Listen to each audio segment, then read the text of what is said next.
were not asked by previous FCT administrations, and that's why some are owing up to 10 years, 25, 30 years. And that they're wondering why they have to pay for the lapses or ineptitude of past administrations. And then, Honorable Minister, given the state of finances of some people now, they may not be able to offset a bill of over 30 years that has accrued over 30 years at once. So what are you doing to maybe installmental payments or giving people more time? Or what are you doing about this? You see, it's not unfortunate in our country. You're a tenant. Yes, of the FCT. No, I'm just coming. Okay, sir. You paid for 2 years, for example. Your tenancy will expire tomorrow. Okay. You are coming to tell the landlord, because do not remind you, it's the duty of the landlord now to not remind you. You see, now you are shifting it to the landlord, but that's not the case here. You have a CFO, and the CFO says you will be paying annually for you to continue to keep that property. That annually says 100,000, 200,000, as the case may be. And you are not saying again, some people may not have the financial reason to keep to it. We are talking about central business area. We are talking about Maitama. We are talking about Wuse 1, Wuse 2. We are talking about Asokoro. How many poor people live here? Tell me, how many poor people live here? Most of their elites, they own property overseas. But they remember that they must pay their taxes. If they don't pay their taxes, government will take over the property. Here in Nigeria, oh no, nothing will happen. Is this attitude of nothing will happen? Is this attitude of religion and ethnicity that has killed us and has kept us where we are? Take for example, today, if you need a nation, I saw the land department publish non-payment of ground rent from more than 1 year to 10 years, and say, look, go and pay. In that number 3092, you know whose name is that? Olabode Bianca George. Is number 3092. At that level, senior citizen, at that level. I traveled 3 days. I signed 1,500 CFOs. 3 days. I signed over 700 consent documents. Now, having signed 1,500 CFO in 3 days, you come and collect the CFO. You take it and go and do business and collect money from the bank. Then you sit that they have not reminded you you are supposed to pay money. What kind of citizens are that? Why do we always have to say that you know you're a debtor, you took loan from bank? You say, oh, the bank have not reminded me. The bank is going to do 2 things for you: giving you money, and also because you achieve a protocol of reminding you that this is what is going to be your assignment, this is the job you're going to do. You are, look, and that's what I said. Look at a PDP secretariat. In 2005, Vincent Obulafo, as the national secretary then, wrote, when they bought that property, El-Rufai was the minister of FCT under Obasanjo's government. 2005. The members are there. El-Rufai said no. The mere fact that we're in government cannot stop you from paying tax. And so they should pay 26 million naira for the assignment. They bought this property, according to them, from one senator who lives in Kaduna. We were in government. PDP was in government in 2005. So Alpha said, no, pay the money. I will talk to Mr. President then. In 2005, Alpha was the minister. Nothing happened, yes. In 2010, PDP was still in government. Bala Mohammed was the minister. To 2015, 5 years. 5 years. Nobody who said, look, what can we be here? Let's ratify this. Up till now, that consent has not been given. Up to now, we're not even talking about the ground rent. From 2005 to 2025, 20 good years. 20 good years. And all you hear here, politics, politics. Listen, I'm here. I'm looking for money. You want government to do this road. You want government to do the satellite towns. You want government to provide this. It will be from my blood.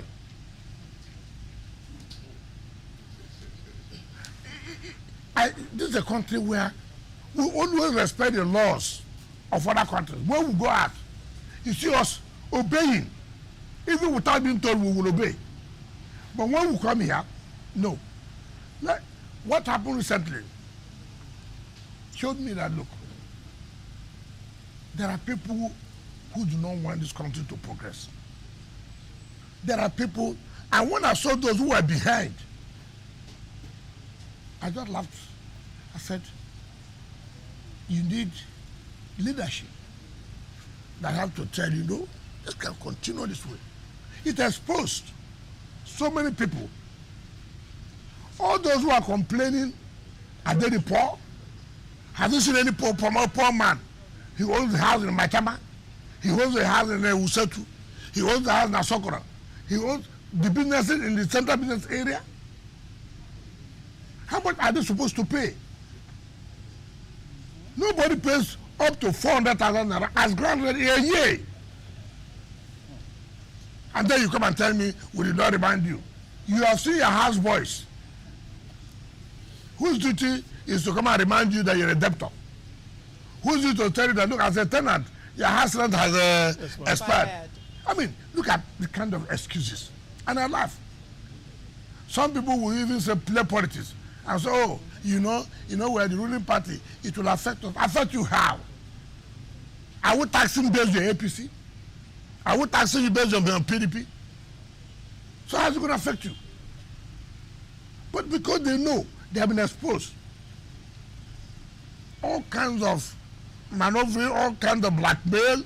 Oh, the minister is too hard. Minister is not this. These are the same people who complained that when the former government was here in the 80s, that they never knew if there was any minister. Now the same people now, I say, oh, he's too hard, he's this. The same people want you to give them, I hear you did this social place, I'm living social place, can you help me to let that be road? With which money? Yeah, but two wrongs don't make a right. No, how? I'm doing the right thing. It's the process of recovery. Yes. Or your administrative processes. Yes. Either collect the ground rent or revocation. The argument largely that I've heard is that you don't follow due process. What is due process? You require a court order. No, it's not correct. I don't require a court order. It's not correct. First of all, we're giving you notice. Okay. Remember, in March, we published. In March, we will publish about these people who are owing. In March, April, May, June. Now, look, the caucus of the leadership of PDP, led by Senator Abamuru, they came to see me. Now, look, this is the problem they have. I say, what's that? That this and that and that. I said, okay, hold on. I turned by my right. I brought the documents, internal memos. I said, take it. Go. Read it. Tell me. They confessed that, look, it's unfortunate. I said, no, I don't want this a confession here. They found out that I did not do anything wrong. It was them. They should even thank me. They should even thank me. You know, if not with the presidential intervention, I believe that people say heaven will come down, heaven will come down. But then they said it's only 7.8 million naira, which you as a loyal party member could, dip your hand in your pocket. You can't even pay. First of all, it's not in my name. Even them cannot pay because the problem is not in their name. But that is not the point. Who is the one that will say, people like Bodeja will say so? Look at the debt owing. That's what says so. Bodeja says so. How can he say so? I read what he said. If an old man has no job, sit down in your house and read their newspapers. Bodeja said, PDP made me. PDP gave me national name. PDP, I agree. Party cannot make you. You are the one that will make the party popular to win election. Yeah. Party. Your Excellency. Now I'm coming, sir. Party cannot say we are popular. It is you, individuals, that make the party to be popular. Look at it this way. I agree that PDP made me. Ask Bode George, whom did PDP make in Lagos? It is the party that makes. Whom in Lagos did the party make since 1999? Not one assembly, not one House of Reps, not Senate, not anything. Not anything. Not anything. And then you are talking to me who has labored, campaigned, and worked for the party to be the major party in the state and at national level. Meanwhile, in your own state, the party has never won the evidence, crying, complaining every day from 1999, complaining, crying, Tinubu did this, Tinubu did not do this, they reached the election, every day. Even when we were in power, we knew what we did to make sure that people take over in Lagos. It didn't work. Even when Jonathan came, we know what we did. It didn't work. Your Excellency, thank you very much. I want to ask two questions. How different is Wike's administration in FCT from your predecessors? And secondly, are you still in the PDP? Fine. It will be very wrong for me to assess myself. It is you. No, what are you doing differently from your predecessors? Look at what we are doing differently now. You have said, want to be you, not you as a person. The people have said FCT was not working. And FCT is working. Which means, first of all, I'm doing things that they refuse to do. One, I have found out that most of them didn't have the courage to annoy people, to step on toes. I have a lot of interest. I take joy when I step on the toes of big men. Those who say that nothing will happen, I take joy. I say something will happen. It will happen. It makes me happy. All you want me is to take decision against the poor people. But you, the rich man, nothing will happen. Something will happen. And that's why we're getting results. And that's why if you don't do the right thing, too bad. Too bad. I don't care. The only person I owe that is to say, look, Mr. President, this is what I'm doing. I'm not doing it because I'm from social place. I'm not doing it because I'm from social religion. I'm doing it that I have to support the government. I have to make a difference. People, this is supposed to be a capital. You know what pains some of us that we will travel outside every time. And you see you staying in a cozy environment. Oh, this lawn was done very well. Oh, look at trees. Oh, look at it. Who did them? I don't know human beings. I don't know human beings. Why do you think that anything, so it's a magic that you cannot replicate simply because we don't want to be disciplined? Simply because we believe that he's my brother. Simply because he's my sister. Or simply because we worship in the same church. We worship in the same mosque. These are the only things that anybody will give as an excuse. We don't want to do the right thing. I mean, where will we go to? Where? So This is what we do. Now, what is that man? Which party am I? I'm in PDP. Now you see, when people don't want to learn, you see, impunity will kill you. Like you said here, some people said, when you were governor, you were doing this. Now other people are governor. You see, that's one thing people don't learn. When I was governor, for example, the circumstances may be different. That you were lucky that you could get away with impunity. Does not mean that now you'll be lucky to get away with impunity. I tell you, see, that's what people say. When you say what I'm doing now, yesterday nobody enforced the ground rent. That means nobody will enforce the ground rent again. You see the mistake. No. The man yesterday, or you yesterday, you were lucky that the man did not enforce it. Now there's a new man who said he must enforce it. So also it is in the party. If as a governor, we are lucky, assuming we are lucky to get away with impunity, you cannot say because you too, you were also based on this impunity you were acting. And why don't you also allow you're lucky? You know, there could be an armed robber there. You pass, you escape. Does not mean when another person is going, he will escape. No, it doesn't work that way. Now, I am still in PDP. I work hard for this party. I've not seen anybody who would have the guts to tell me, okay, you are not a member of PDP. Who is that? What is his contribution to the party more than me? All right, let's leave party for now. Let's take you back to the FCT. I know there's a lot of questions to ask concerning the party one, but I want to take you back to something. Now, your 2 years or less than it since you became minister has been very evident in terms of the projects that you're doing. You've shown the courage to expand infrastructure. I mean, you're called Mr. Project, Mr. Infrastructure. And even without a band, a lot of residents here applaud the work that you're doing in this regard.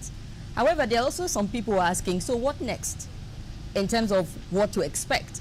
Is the signature of your administration going to be about your infrastructure, roads, and the likes of it? Or are we going to see a shift away from that? Maybe not away, but a shift aside from that. Maybe housing, seeing that we have housing deficit here and schools. Okay. Government cannot provide housing alone to the people. Key thing first. What drives investors to come? How will they achieve it? I want to build a world-class medical center as an investor, but there's no road. How do I build? I want to invest in education, the best of schools in the world. There's no road. I want to do farming. How do I go to the place and do the farming? No road.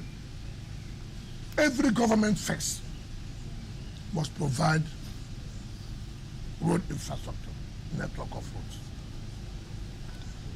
On Saturday, I was in Parley. I went to Gwagwalada, Parley, and Buhari, Ushafa.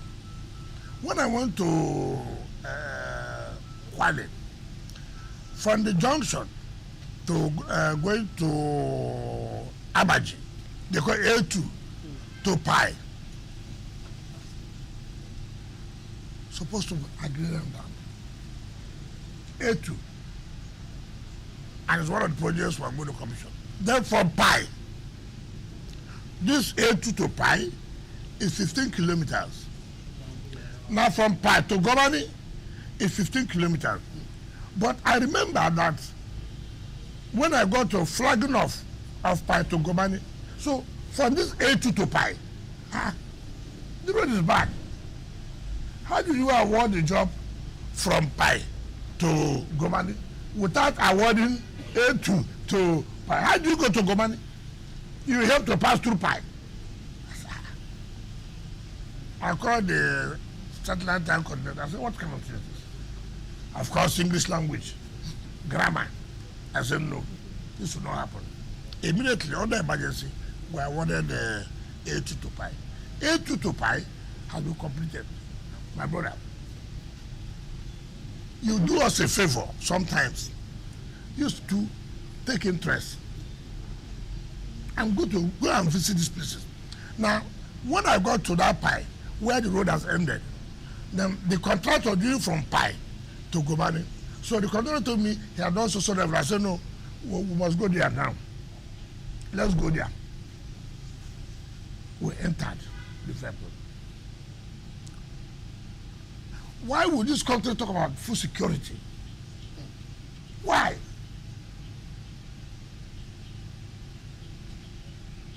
Look at the land, agrarian land. Look at the water. You can even do irrigation. I cried. I said, but again, who will go in there? There's no road. Now the road has been provided. Now people will be attracted to move in. If you don't provide road network, which is the lead to anything called development, you can't get it right. So for us, how is to create the enabling environment. The enabling environment is tackling security if there are, provide the road network. You will see that investors will come. I can tell you in the next few months, I'm sure the whole of that land, the funded, instead of people to go and do farming, they will go and take it and do land speculation. So, doesn't that put a responsibility on government again? No, that there's more for you to do in that place? That is what we're saying. Empower people to make use of the potentials of that place for agriculture. That's what we're saying. See, the agriculture today we are talking about is not a subsistence agriculture that will make a country to be great. It is not an agriculture of from here to here. No, that is from hand to mouth. If you want to talk about agriculture that sustain a country, so this is a mechanized agriculture, and that requires a lot of funding.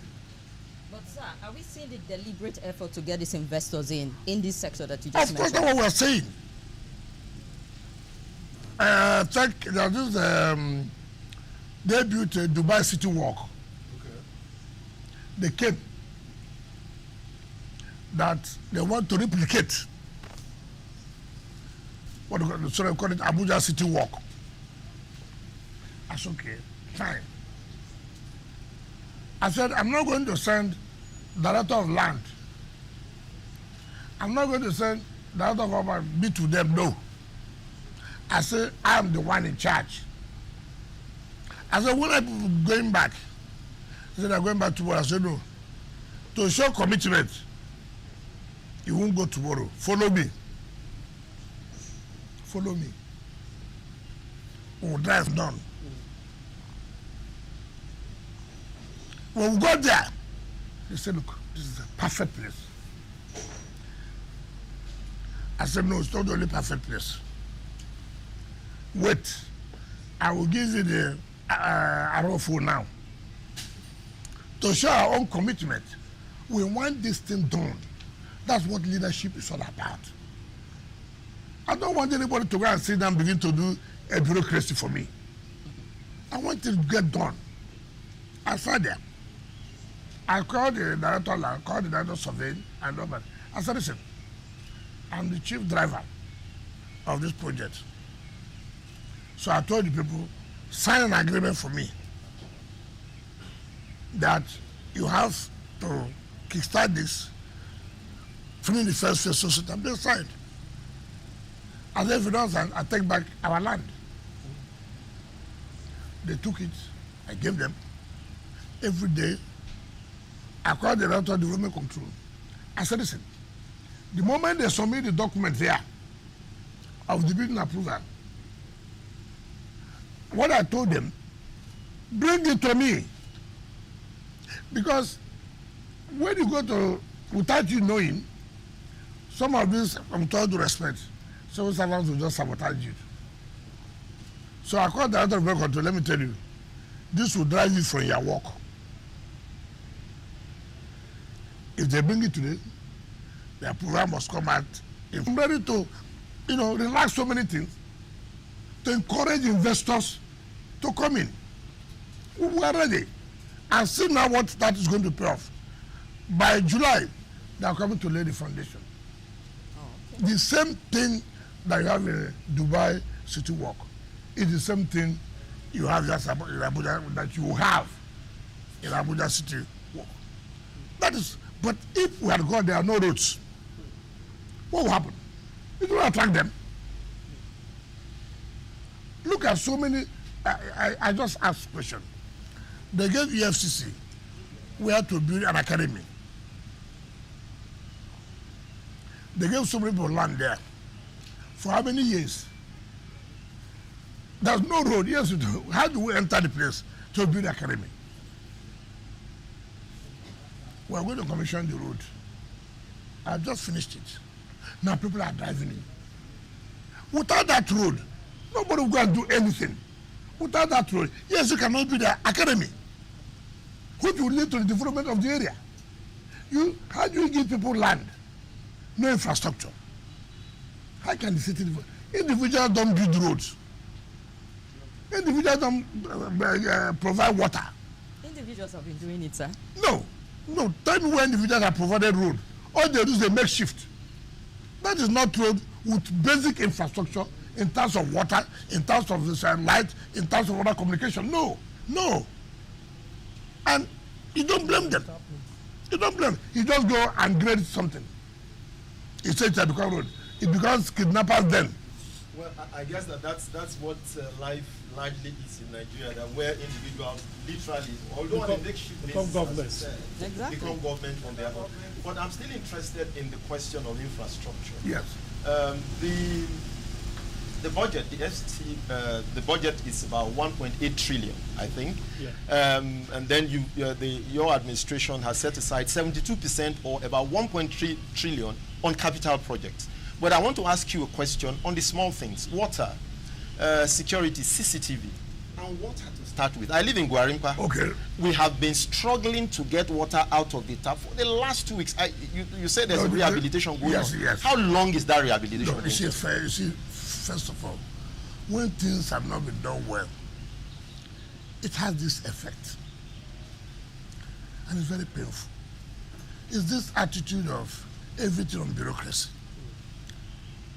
You remember when we came, they were awarded this Abuja Greater City Water to the Chinese Exim Bank and this and that. My brother, to tell you the truth, when you look at some of these things, you just wonder, do we really love ourselves?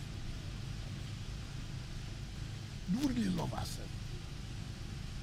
How can you, a country, will spend millions of dollars to loan? In 10 years, you've not seen the reality.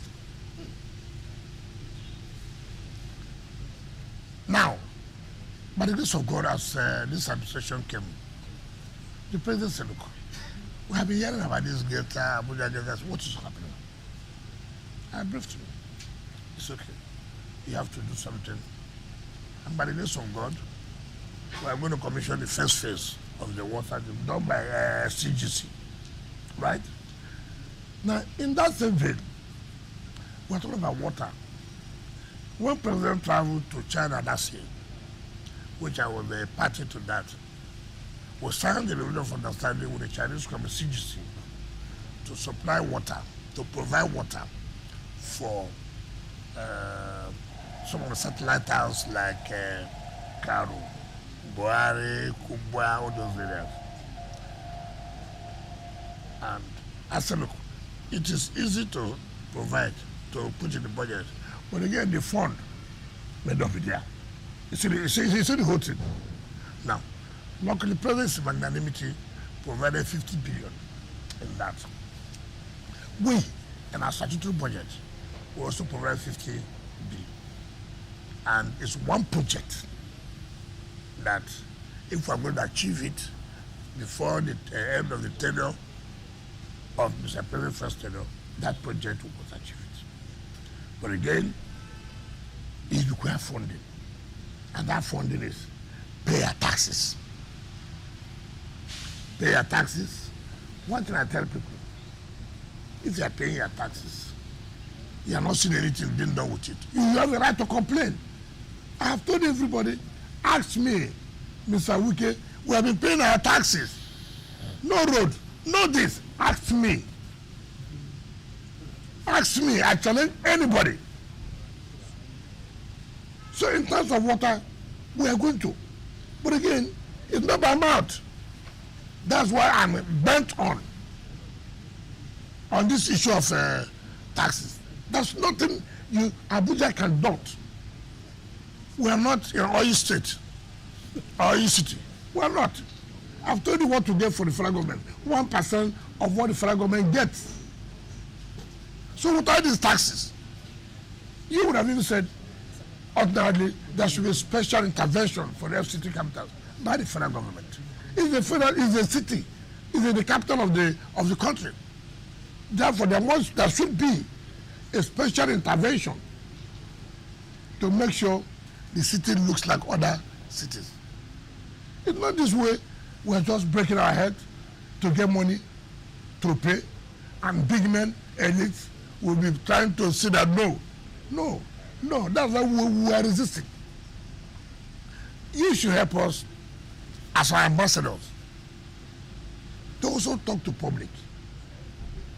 We are saying this should be done, this should be done. Have we done our own part?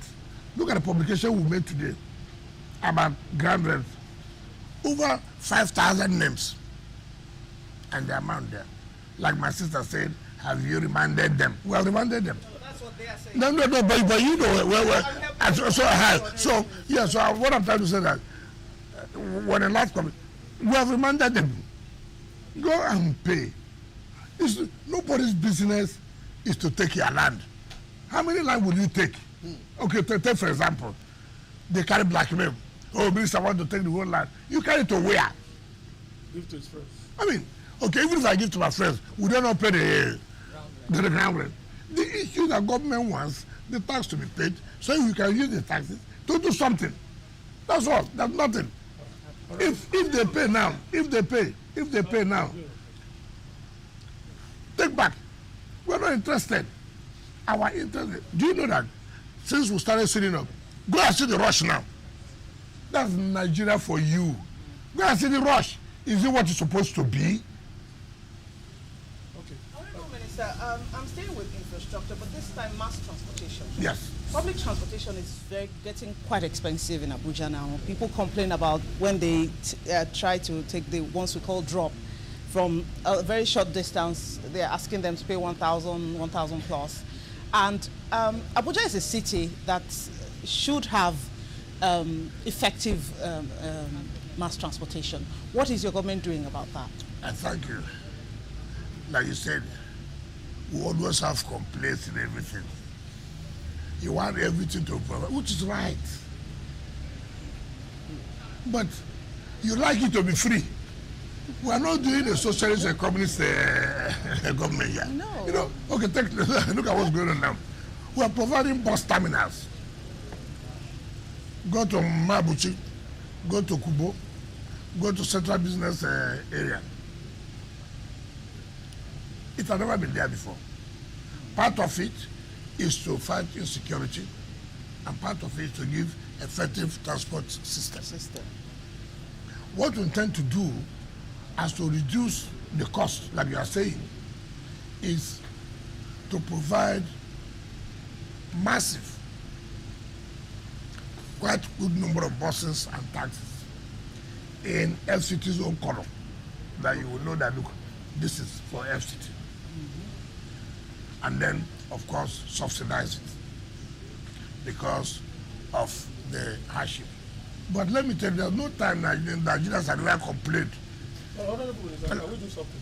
We need to go on break because it's statutory. We need to go on break now. We will allow you, when we come back, we'll allow you to explain further how those bus terminals will operate and the other components of it that are still in the offering. We'll pick up from there when we come back from the break. Okay, we'll go on a quick break. We'll be right back to continue the dialogue with the Honorable Minister.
Now, what we intend to do is to provide buses and taxis. Taxis will be there to convey people to the various areas they want to go. While the buses, as we are coming from other areas, take it to the terminal, and then the taxis will pick you, and then in that case, you know the vehicles you have boarded.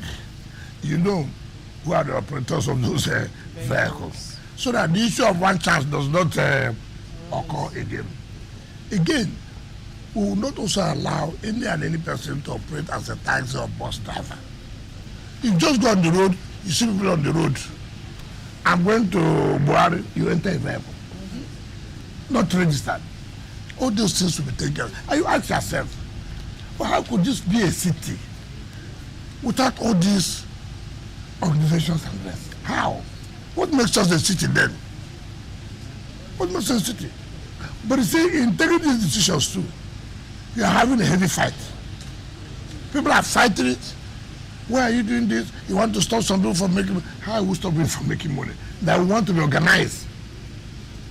You can come in there, you have to be registered, you have to paint it in our own color, so people will know. Of course, you have those who are not comfortable with that. In fact, some reason they blame me, after all, you are in the APC, you are trying to give us bad names. All kinds of things. But that shouldn't bother you. You must be focused and go ahead and do what you're supposed to do. So how soon will you overcome all these obstacles? Well, it takes time, but we have started. Because all this problem will commission the bus stand. Yes, no, you got a live follow. No. I say we commission it this month we're in. Yes, I was saying we're going to provide, but to be run by private individuals. We will not allow. How soon? No, I've told you that the president is going to inaugurate it this month. With the buses? And yes. No. This is then the buses are already coming. Because you have to buy what's in the budget. We are provided in the budget for 2025. Right? We couldn't have provided then when the terminals are not ready. It doesn't make sense. And it will not be run by Transport Secretary. No. We will not agree. That means everything will collapse. But we will supervise. But we'll hand it over to private individuals to run. Okay. Your Excellency, before these projects we are commissioning and other programs, how faithfully are we implementing the Abuja master plan? Is it still as people talk about it? It's still part of the fight we are fighting. People go and distorted the master plan. And you go, you say, look, this is not what's supposed. Oh, the former minister gave it to me. Why are you coming there? Because I'm not a Christian like you. Because I'm not a Muslim like you. Because I'm Igbo. Because I'm Yoruba. Because I'm outside. All kinds of things you hear. And you don't even want to say, gentlemen, let us tell ourselves the truth. Look at this place. It's supposed to be green. Look at it. It's supposed to be drainage. Why this? And somebody wants to say, this must be implemented. You see blackmail. They give them platforms on the television, social media, or whatever, and begin to lambast the government. Simply because you want the right thing to be done. That's where they're supposed to, if you are, even where I live, from Asokoro, going to Guzape, Abuja. Gilbert did that road. The road is supposed to have double carriage going straight to meet up on the road in Guzape there. The community blocked it. And the whole of that place had been compensated more than 20 years ago. Nobody to take them out after compensation. So, I now called the company. I called the acting director, executive secretary of the event. Why did this road stop here? Look, it's a dual carriage. It must be leading to somewhere. He said, yes. There's about 600 meters to connect to the railroad. I said, what happened? He said, the village. I said, why are you talking like this? Which village? I said, even though they are compensated, I said, call me director of the settlement. Call me. I said, go and call the chiefs. Call their youth. I will bring it down. The road must pass. I will bring it down. The road must pass. If you like, you see, I don't understand why we don't want to accept the reality of ground. They have been paid compensation for long. No problem. I'm ready to pay another compensation. But this one must go through. It's not for me. It's the master plan of Abuja. I did not design it. I did not design it. But you have poor leadership who will not take decision. And that's why I tell people, one thing must know. Today, a leader should be able to take decision whether it's wrong or right. So many people have been president of Nigeria.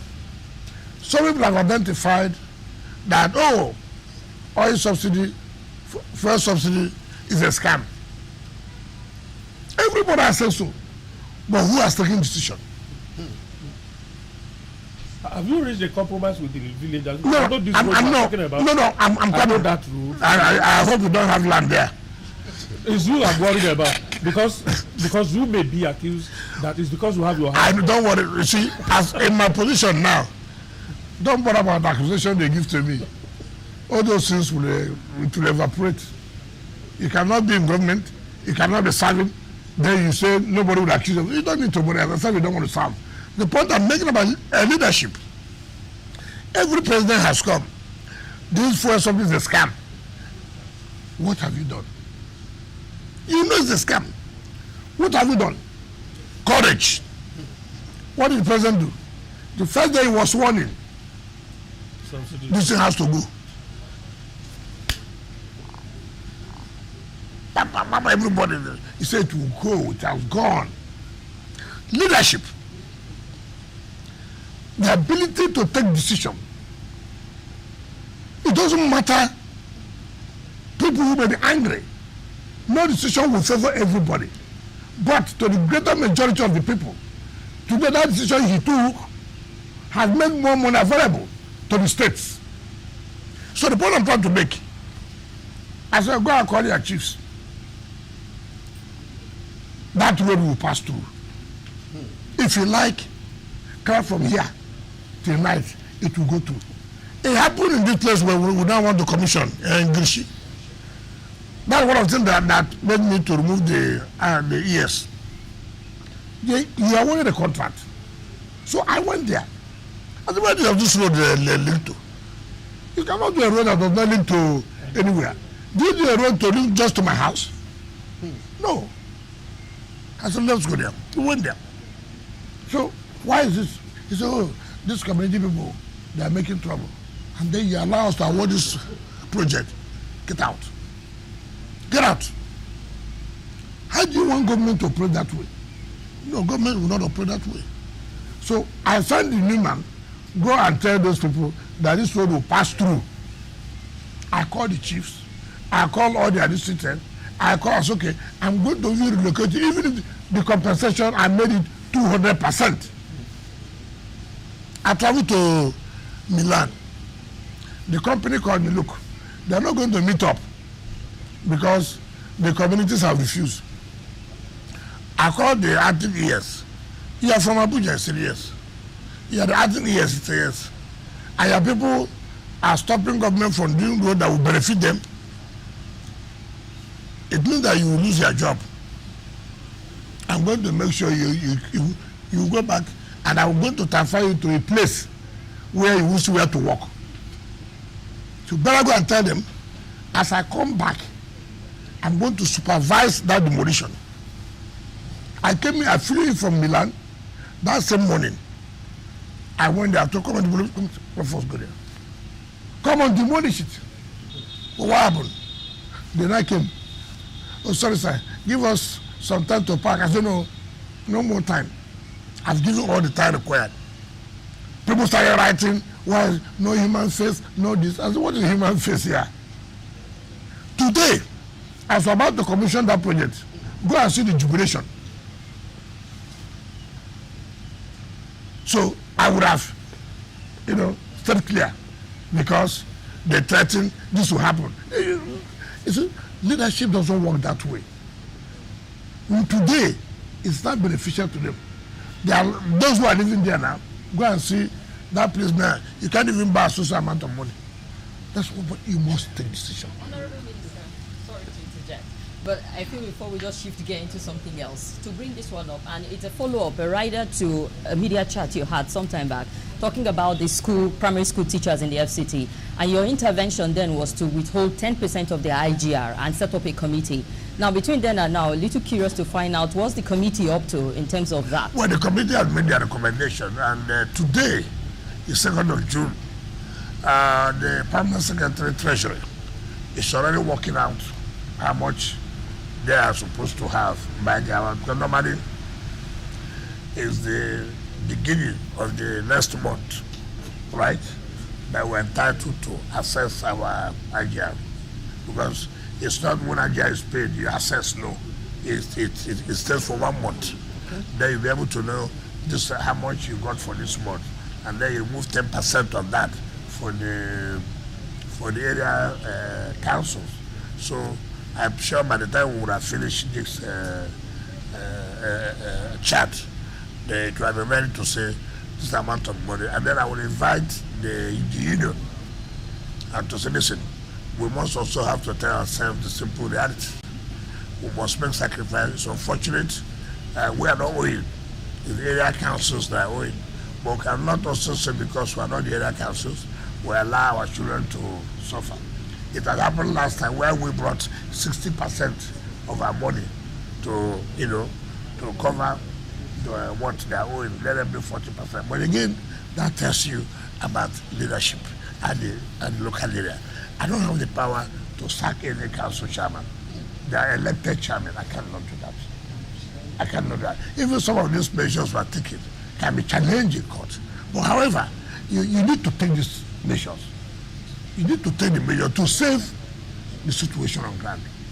And so what was I doing? That look, well, once we call them, listen, every month, this is what we should pay. You go back to the classroom. We are not going to give this money directly again to the chairman of the area councils. The committee, which we headed by the treasurer, is to pay this money to the teachers, so we can have a reprieve. But people can challenge you under what law do you have that power? You see, when you follow this law, so many things will go wrong. When you follow, how do I feel now? But there's a danger in not following the law also. To whose advantage now? To whose advantage? It is for the greater interest of the people that you, an individual, who are refused to carry out what you're supposed to do. So should we allow you now to continue with that, and our system will be producing miscreants, militants, because they have no access to education. So you have to wait. But like I said, it's unfortunate.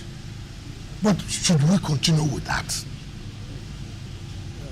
All right. Can we segue into politics? No, not yet. But perhaps if you are done with FCT, let me just do a recap then. On FCT, I know that your modus operandi is not to start new projects, but there are provision for new projects in the budget that has just been. It's about 15%. About 15% Yep. for new projects. Yes. And I know that around November last year, Yep. you advertised those new projects. There was a rigorous procurement process that had been done and all of that. Now that the project has been passed, are you going to resume that process of awarding those new contracts based on the procurement? Some have been awarded by the Federal Executive Council. Some have been awarded. But we will not start it because our own budget has been passed. Some are in the national budget, Okay. which have been passed. Some in our statutory budget, which have just been passed, but have not been assented to. by Mr. President because it cannot be transmitted back to Mr. President. I can tell you the truth. We made an estimate that this is what we are going to get from our IGR. And based on that estimate, we said we are going to carry out this project. That's why you see us being aggressive on this issue of payment of ground rent. If that is not achieved, obviously, it will be like abandoned projects. And that's what we don't want to have. I don't want projects awarded for the sake of being awarded. No. I want it's awarded, it has to be implemented. Okay. Like I said here, we have set up in our mind, look, the president will be 3 years, May 29 next year. What do we have to let the people know, see what the president has been able to achieve? You must have a target. You must have, look, these are things I'm going to do from now to so point. But our handicap, our challenge is this issue of payment of taxes, which I say, I will do everything within our powers to see that we achieve it. It doesn't matter the blackmail. It doesn't matter the blackmail. I won't care about it because you want good soup, you put good money. You want good road, money must be there. You want bridges, money must be there. Nobody will accept you to give him a job and the job will not, and you won't pay, you don't have money to pay. It doesn't make sense. That's why you have people abandoning a project left, right, and center. Okay. So the new projects will be based within the 15% that is available in the 2025 No, 15% is the new project. Not that the 15% of the fund that is given to them. No, that's not what what you said is actually what I meant. Yeah, so yes. That the new projects will be based on the 15% that is available in the budget. Yes, except as an emergency project. Take for example, there could be emergency project like I can go up now to a satellite town or somewhere, and I can say, hey, no, if you don't do this now, this people will not survive in this rainy season. It becomes an emergency. You might have to do it because see, you can't go everywhere at the same time. But something can take you out, and you see, I know that this must be, solved now, and then that one it becomes under emergency procurement. All right. Is it on the FCT? It's on FCT, yes. The issue of FCT indigents has been a recurring issue in this place for many, many years. Do we have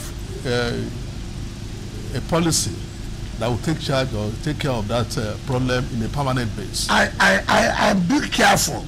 This is a federal capital territory. In order not to digitalize the federal capital territory. However, it is under this administration of Ahmed Bola Tinubu that indigenous of this place have been recognized. It has never happened.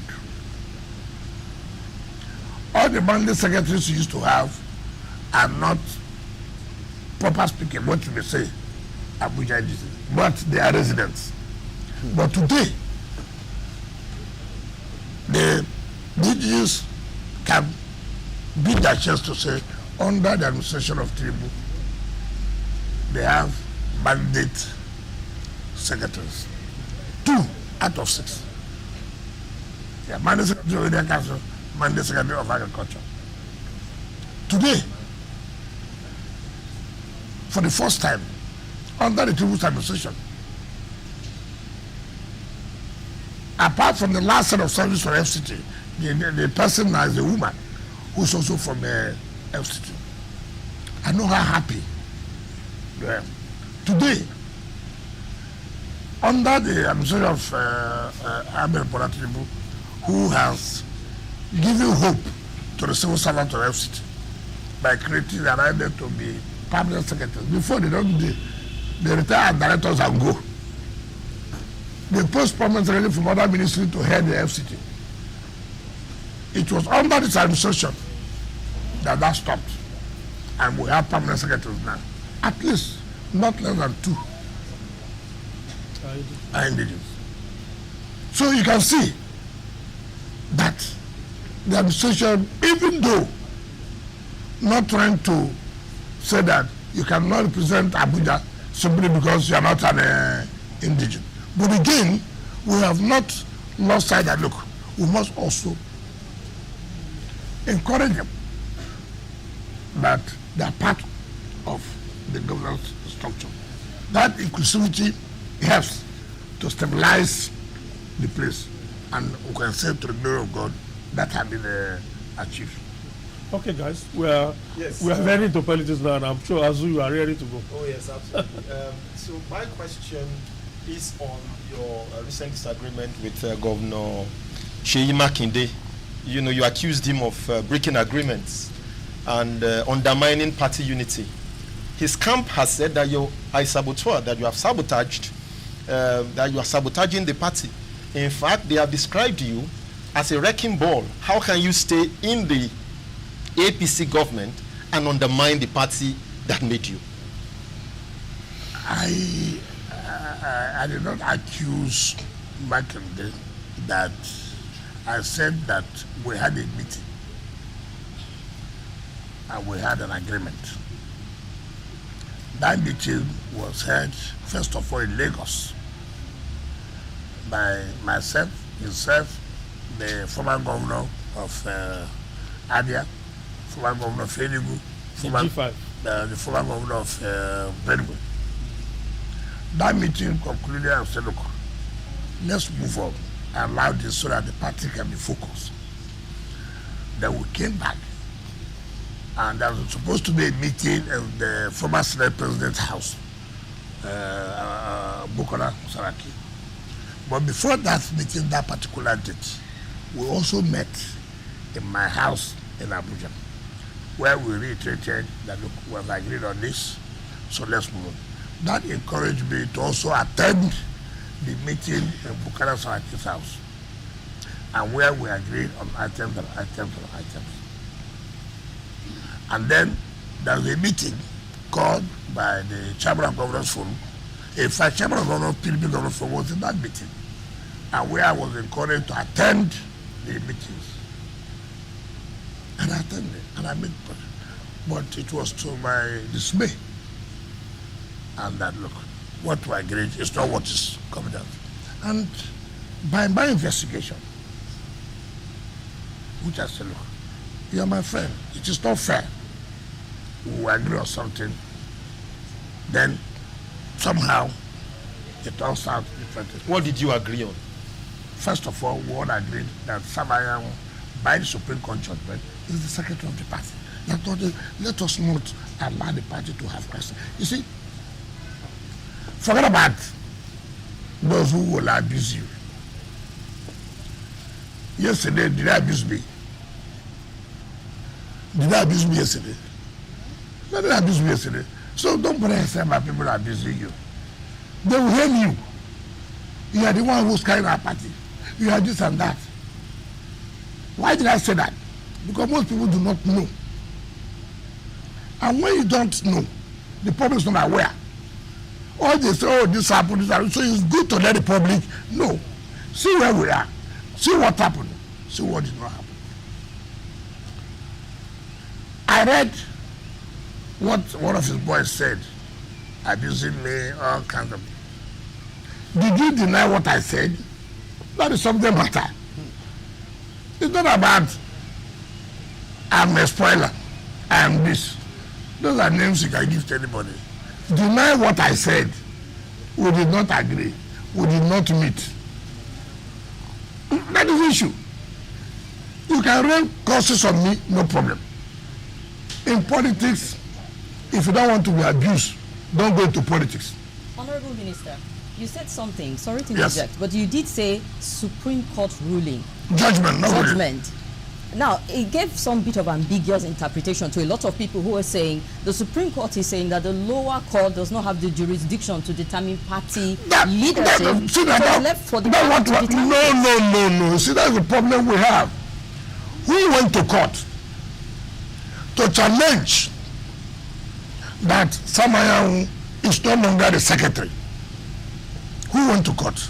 It is Governor Seyi and his people and that went to court. And the state high court, The state high court said yes. By him running for the gubernatorial election in Imo State, but he's due to have resigned. Some went to Court of Appeal in Enugu. There was split judgment of 2-1. Some went to Supreme Court. And the party also went to Supreme Court challenging that decision. The Supreme Court said, look, first of all, the man who went to court, what is locus? Assuming there's even a crisis, it will take the internal affairs of the party and therefore set aside the judgment of the Court of Appeal. When the judgment of the Court of Appeal is set aside, what does it mean? Are you going to deny me the fruit of my labor? Now, what is the subject matter? Assuming they're not conceding, National Secretary position was not zoned to southeast. Within zone to southeast. It's a zone between the north and south. And the south came back to want to go back close zoning. To say, okay, look, since Secretary came here before, let it go here. But not as a party, national party, that it was zoned to the southeast. It doesn't stop anybody from vying for that position. But what it means is that, yes, that look, for us to work together, elected, not appointed, it was elected by National Convention. Now you now go and sit to say, oh, the Southeast has said he should no longer be secretary. Who says that? And somebody was elected in the National Convention. People just give all kinds of misinterpretation, say everything that they want to say. It's not correct. So the seat of National Secretary was not ab initio zoned to the southeast? No, there's nothing that we have never zoned regional. We zone north and south. Okay. Then when they zone to south or they zone to north, like the National Chairman was zoned to north. When the north now met, they said, okay, let it come from north central. That's how you came. Then how you came and left. Now, the Deputy National Chairman of the party, by the constitution of our party, should be the one acting in order not to deny that, not to deny not of their chairmanship position. It is that. Now, when the North Central came up to talk, I said, no, you cannot appoint somebody to preside over those who were elected. It must be by election.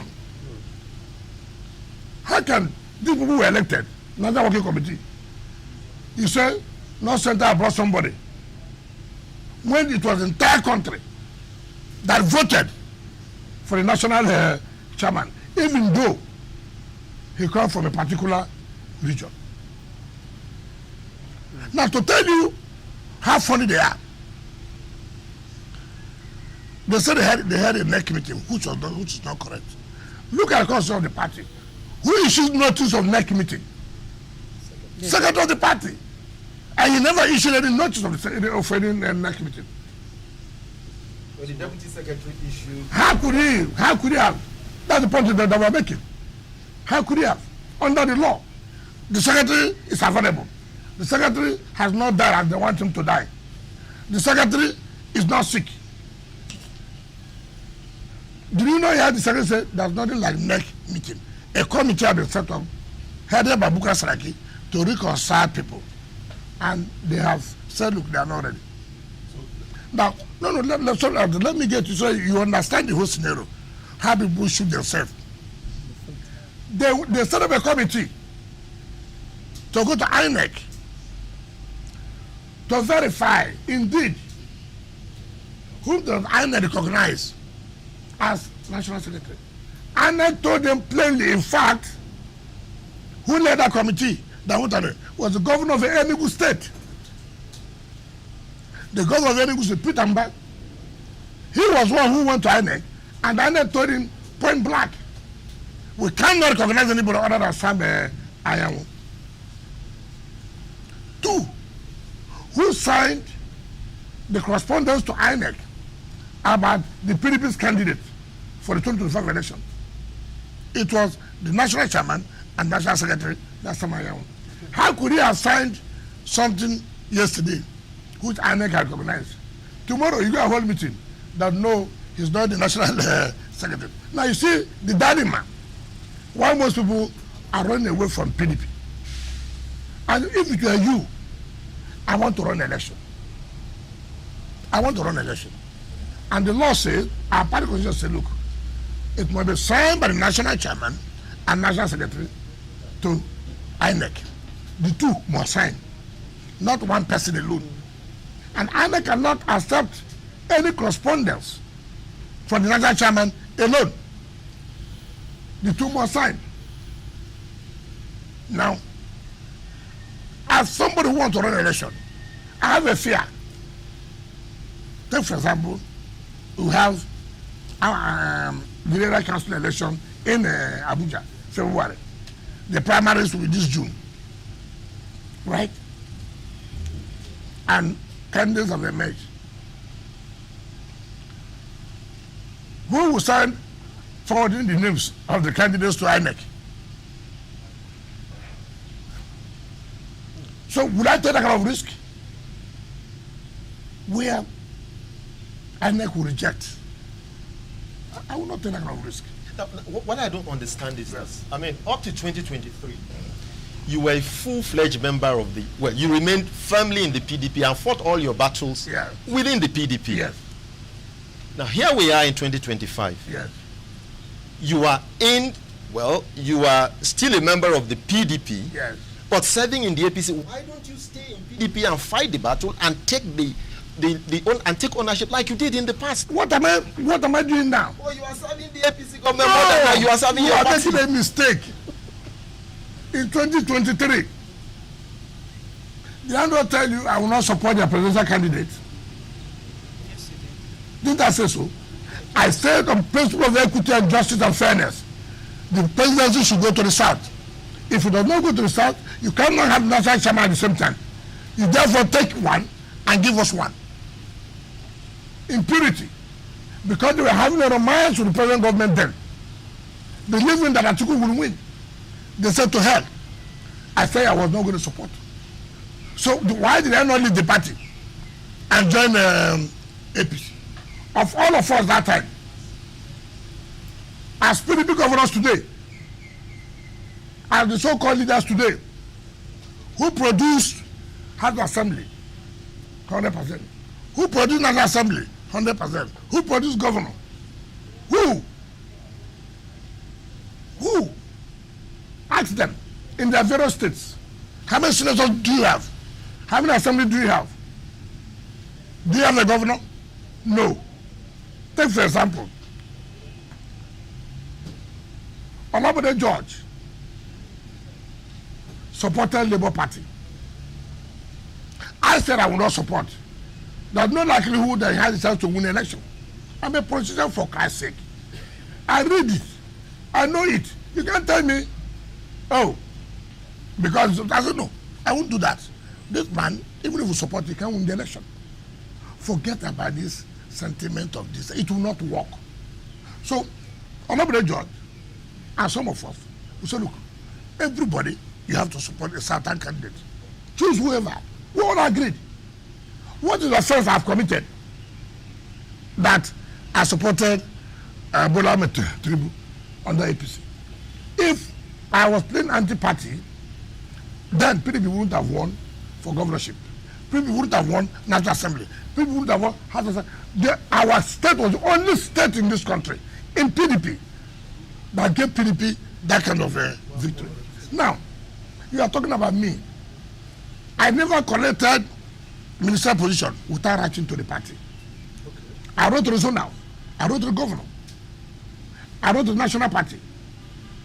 I challenged any of them. Whether they have said, no, don't take this position. In any case, how would they say so? When the government wrote to the governors and the rest to nominate people for appointment of board, all the governors wrote. Nominated names. I can show you the names. So if you in PDP can write to APC government submitting names, so what is wrong in me, a PDP member, also working? What kind of a life is that? You go and lobby the president to give social appointment. You come out in the daytime. Oh, he's working with the APC. Baba Mohammed, he was APP when Jonathan became president. They made him minister of FCT. Did anybody die? When Obasanjo won the election, he made late Bola Ige, who had Alliance for Democracy AD. He made him Attorney General, the #1 position, the only minister recognized by the Constitution. So, not the PDP gave the appointment.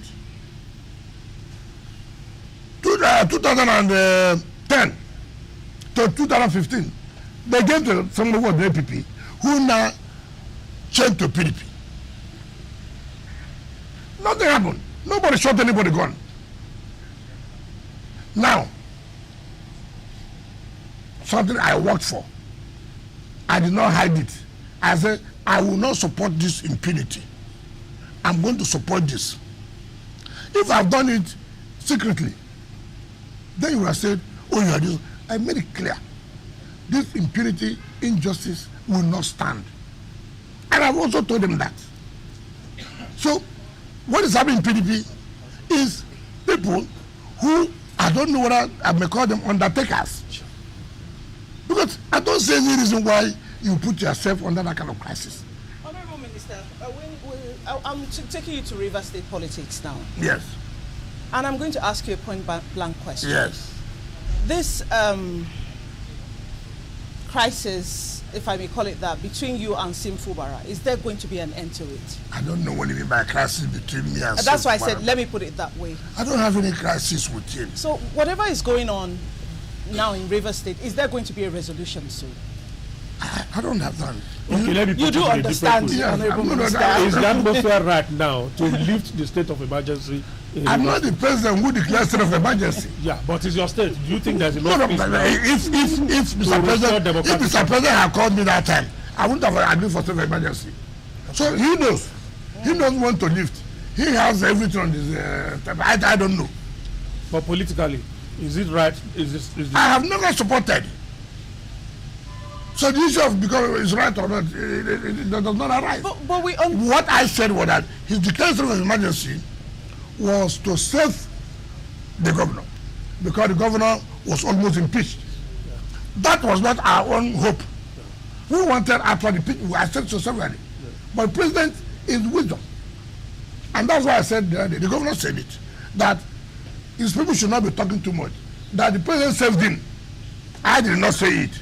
He said it. Now the point I'm making, when you say crisis, I have told you severally, I don't have crisis.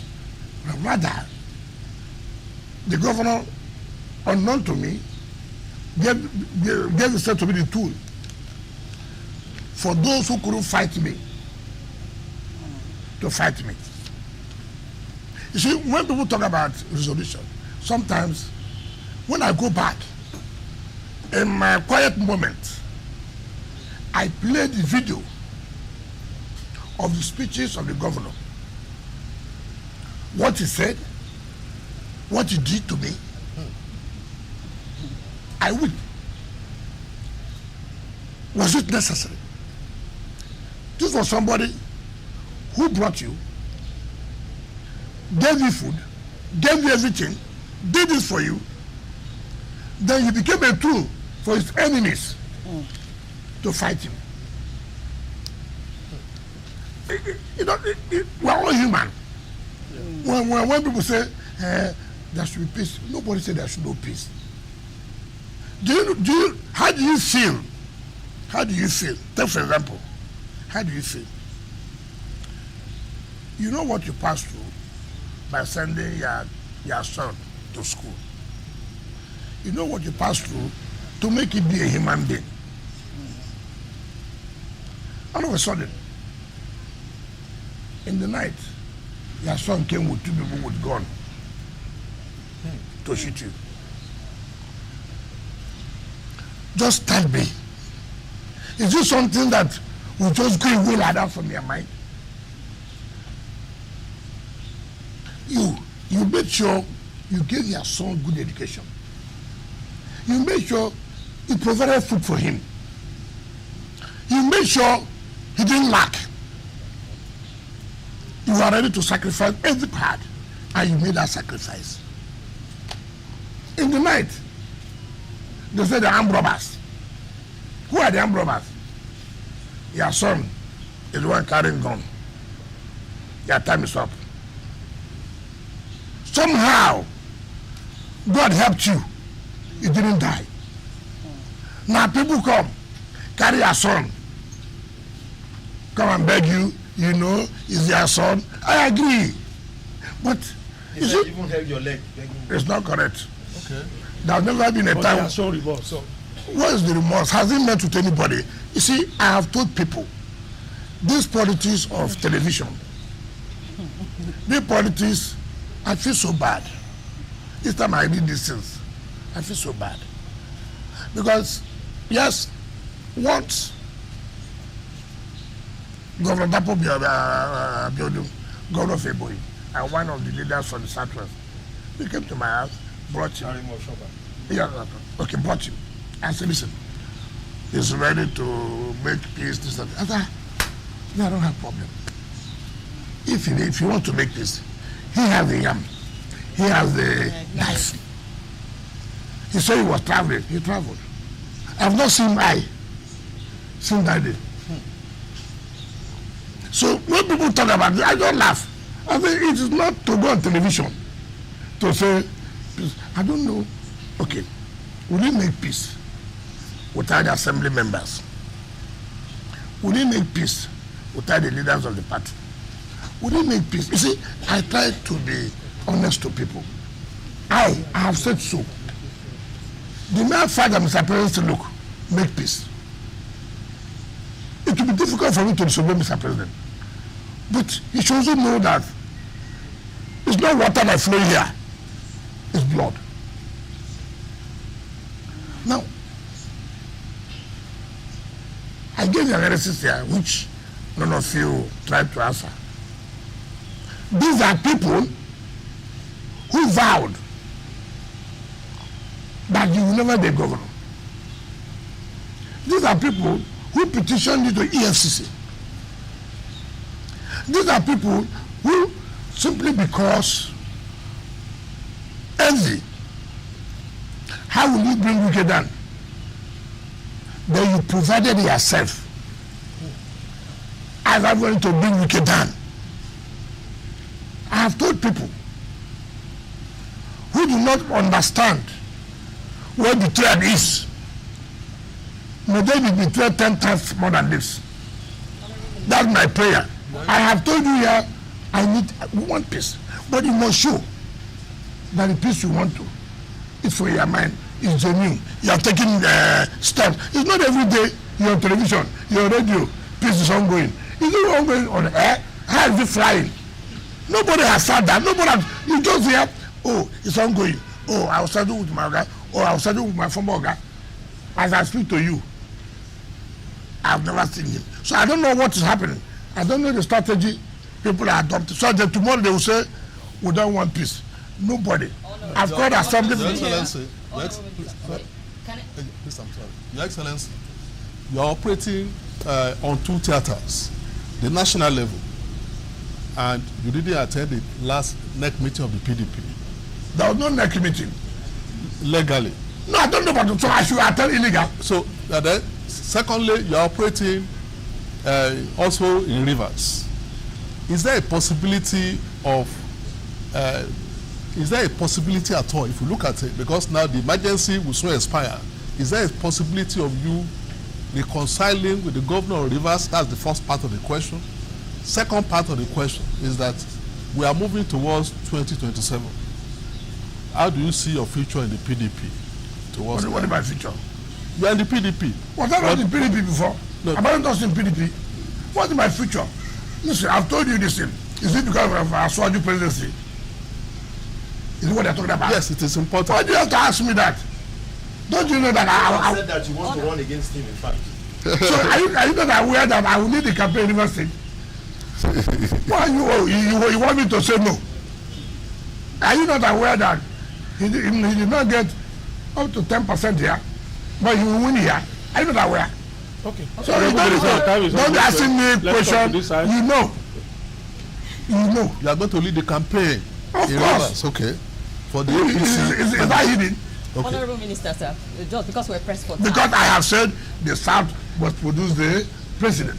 Honorable Minister, now aside from all the political talk, the average Nigerians have been complaining of hunger. And now we are seeing people who have served like 2 times governor and minister also saying the hunger has come to them. It feels like hunger pro max at this point in time. Okay. Now, how is your administration and the Renewed Hope administration addressing that specifically? Because we're seeing politicians saying they're hungry. You know what I don't like in Nigeria? We have the time to listen to jokes. But they are influential people. Which influential? What makes them influential? You think they're influential? A former governor and minister? Hold on. You are talking about Rotimi Amechi? Yes, sir. And you have been specific. I don't know how a man will choose his 60th birthday to tell lies. It's unfortunate. Of all time, it's your 60th birthday that people are celebrating you. You used to tell lies to Nigerians. You are hungry. Let us tell ourselves this. He was speaker 1999 to 2007. And if anybody knows, he was the most pampered speaker. Then he was reading law in London as a speaker, 1999 to 2007. He became a governor, 2007 to 2015. He was still reading law in London. 8 years as Speaker of Rivers State House Assembly. 8 years as Governor of Rivers. He never talked about hunger. He became a minister from 2015 to 2023. 8 years, super minister, transport. Where you were borrowing money for exit bank loans. He didn't talk about hunger. 2 years you have left office. I'm in coalition because I'm hungry. You're only hungry of power.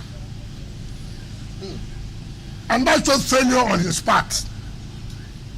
How do you look at it? How do you insult Nigerians? How do you trivialize the issue of hunger or poverty? Why do you do that? You're insulting Nigerians. You joined Atiku. You joined Alpha because you are hungry. Have you not insulted Nigerians? Just that you can't stay out of power. That's the hunger. You can't stay out of power. How would a man say 1999 to 2023? We stand before Nigerians who presided over billions of naira. This was the same man who on the national television told Nigerians he doesn't like money. Meanwhile, dollar was showing. Meanwhile, dollar. You are carrying dollar. And you are telling Nigerians you don't like money. What kind of country is this? And we are listening to that. And you said it's influential. What's the influence? Let me tell you what's the difference. You know, we overrate people. We overrate people. What's the difference? He was governor 2015. He couldn't produce a successor. He couldn't give his candidate, Muhammad Buhari, come up to 5%. He was a sitting minister in 2019. No president had ever moved with soldiers the way he came with soldiers. He said he produced a governor. He couldn't produce a candidate. Again, his candidate Buhari didn't make 25%. He was the teacher of campaign. Wow. Again, in 2023, he came. Okay, this time around, I'm going to support Atiku. In PDP, thank God, we did not support PDP. If I supported PDP and they won, he would have taken the glory. We said, okay, we will not support PDP. They failed. They didn't even get 10%. So what is his influential? It should be because, you see, look, I thank God he is in a coalition. I want that coalition. I've told Nigeria, look, I don't like this talking. Let this coalition, let them form as a team. Let them start from home to start moving the president to. What is that you remove? You start from their home to remove him by making sure president loses the election. How could somebody come out on national television and tell Nigerians, if we want to remove the president now, we can? Is it a military coup? The word that word removal links to dictatorship, to the military. You only use that word remove when there's a coup. And I thought I would say we vote him out. But whichever way.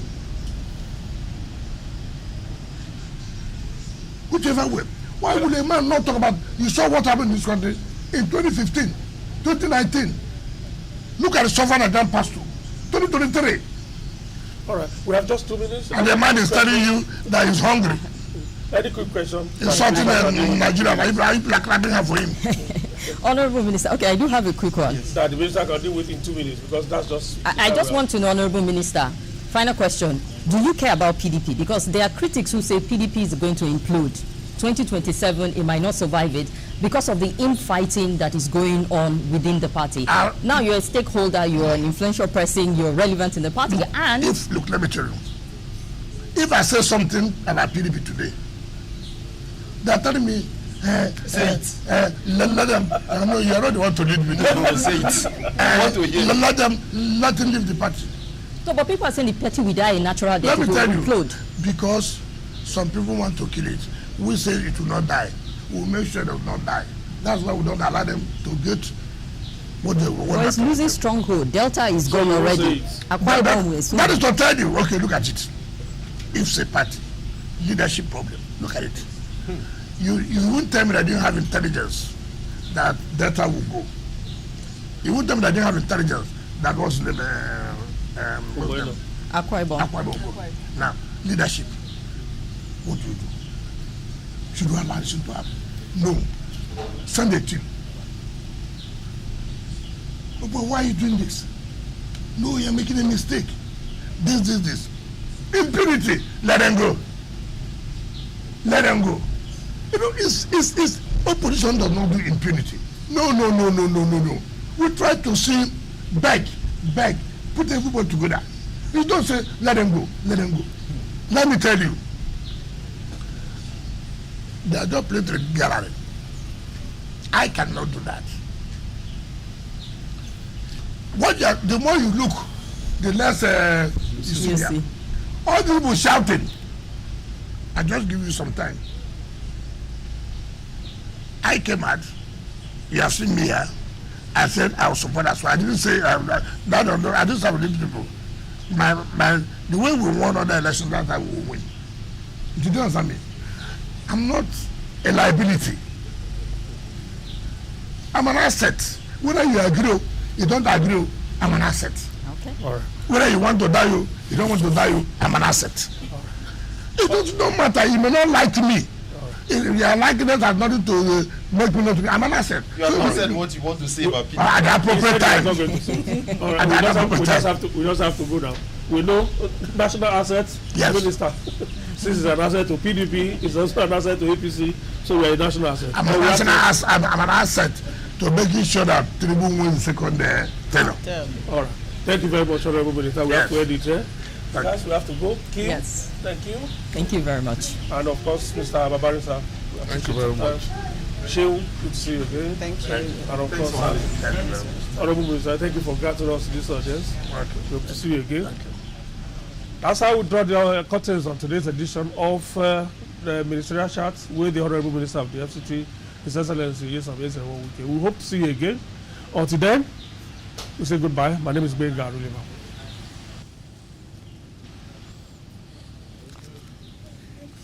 Okay, off camera, say it. will come. They will come, don't worry.